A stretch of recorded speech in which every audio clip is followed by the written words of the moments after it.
Lesson 5.5 is on finding the slope of a line, okay? The definition of slope is rate of change between any 2 points on a line. It is a measure of steepness of a line.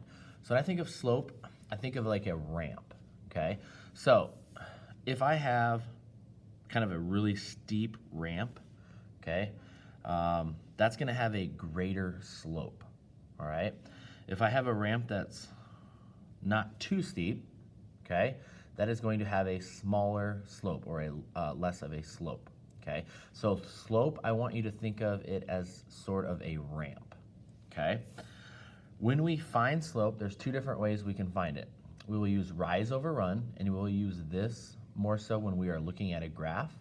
And then we could find slope by finding the difference of the y, so you subtract your 2 y values over the difference of your x values, so subtracting our 2 x values, okay?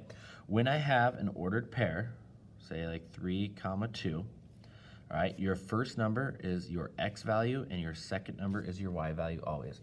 Whatever the first number you see in your ordered pair is your x, so in this case 3 would be my x value and 2 would be my y value, all right?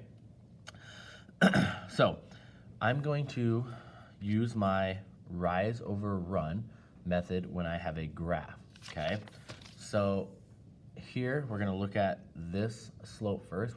Our objective is to find the slope of this line, how steep or not steep it is, okay? So we're thinking of rise over run, okay? When you rise, you can go one of 2 directions. You can either go up or down, okay? If you rise up, that is a positive number. If you rise down, that is a negative number. Now with run, you can either run right or you can run left. If you run right, that is a positive number. If you run left, that would be a negative number, okay? So what we need to do, we need to find 2 either starting or end points. Here I have 2 dots, that kind of makes it easy on us. So to find the slope of this line, we need to think about rising over running, okay? So it doesn't really matter which dot you start on, okay? For example here, I'm just gonna start on this dot. So we need to go from this dot, point A, to this dot, point B, okay? But we need to follow this formula, rising over running. So from here, I need to rise. In order to get from this dot to this dot, I need to go up, okay? Because this dot is higher than this dot is. So I need to rise. I'm gonna go up 1, 2, 3. I got to the same line as where this dot was, so that's where I can stop. So start here. I'm not counting this dot, but once I start moving, I'm gonna go 1, 2, 3. So I rose 3 spots, and I went up, so it's a positive 3. So that represents my rise. Now I'm gonna put that over how far I have to run. So from here, where I ended, I'm gonna run to the next dot. So I'm gonna go 1, 2, 3, 4. So I ran 4 spots and I went to the right, so it was a positive 4. If I would have went to the left, it would have been a negative 4. So my slope for that line is 3 over 4, okay? We're just finding the slope of the line, which was 3 over 4. That would be my answer for this line, okay? Now, let's look at the slope of this line right here, okay? So let's say we start on this dot, okay? We're gonna start on the top dot. It doesn't matter, I could start here and go to here, or this dot first and go to that dot. It doesn't matter, okay? All right, so we're gonna start here. So we need to rise first, okay? In order to get from this dot to this dot, we end up having to go down first. When you're finding slope, you will always have to go either up or down first and then left or right second when you're looking at a graph. So I'm gonna start here and I'm gonna go down 1, 2, 3, 4. So I got to the same line as what this dot was. So that means my rise is negative 4 because I went down 4.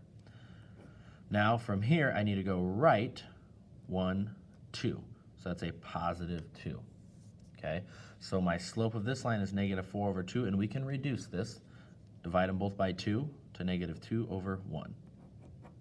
So my slope for that line was negative 2 over 1. So if you're looking at a graph, all you have to do is start on one of the points and then go up or down first, to get to the same line as your next point, and then go left or right second, okay? That makes up your rise over your run. And remember, if you're going up, it's positive. If you're going down, it's a negative number. For your run, if you go to the right, it's a positive. If you go to the left, it would be a negative. Now, we can also find the slope by just when we are given just 2 points. So I have a point of 0, 0, and this point is 5, 2. Okay, so they didn't plot it for us, but they just told us what the points were, and we're still able to find the slope of a line that would make up these 2 points.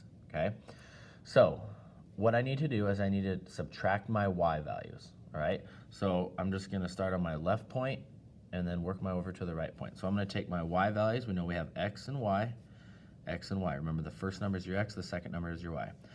I have to subtract those 2 numbers. So I'm going to take my y values, which are 0 and 2, because they're the second number, and I'm going to subtract them, because it's the difference of my y's. I have to subtract my y values over, that's where that line is, the difference of my x's.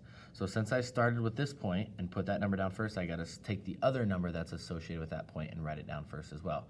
So my x value here was 0, and I'm going to subtract my x value here was 5. So 0 minus 2 is negative 2. 0 minus 5 is negative 5.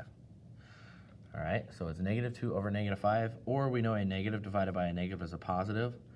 Positive 2 over positive 5 would also work. So my slope of this, these 2 points that make up a line would be either negative 2 over negative 5 or 2 over 5. Okay. Next example, I have a point of 1, 5 and a point of 2, 8. Okay, so those 2 points will make a line on a graph if we were to plot them. Right, but we don't need to because we have this formula to help us define the slope of this line. Okay, so once again, here's my x value, there's my y, x and y. So we need to subtract our y values. So I'm going to take 5 minus 8 first over 1 minus 2. 5 minus 8 is negative 3. 1 minus 2 is negative 1. Once again, a negative divided by negative is a positive, so either one of those would work. Negative 3 over negative 1. Or 3 over 1. That would be my slope of that line.